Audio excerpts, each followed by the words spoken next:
Rugi apa saja pun, rugi menega, kau rugi berkebun, kau rugi belajar, kau rugi makan gaji. Sifat kata rugi manusia tak ada. Budak kecil pun kalau jatuh sekeping sekut dia ambil. Kenapa tak mau rugi walaupun sekeping? Makna Allah Ta'ala bawa mari perkataan ya semua orang boleh faham. Tak payah orang intelek, tak payah orang mengaji banyak pun dia reti bahawa manusia tak setuju kerugi. Baik, bila mu tak setuju kerugi, maka aku nak beritahu ada sejenis orang je yang tidak rugi. Lain pada tu semua karut belaka. Rugi. Mu nak hidup dengan rugi juga. Mu nak hidup dengan gagal juga. Mu punya pasal lah. Apa dia?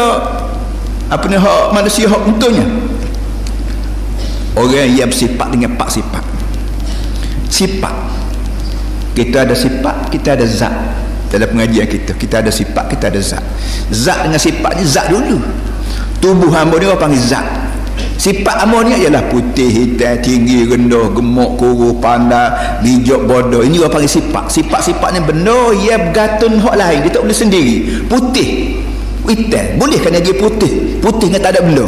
Dia kena ada benda. Orang putih, kain putih, batu putih, apa lagi, rumuh putih, makanan putih.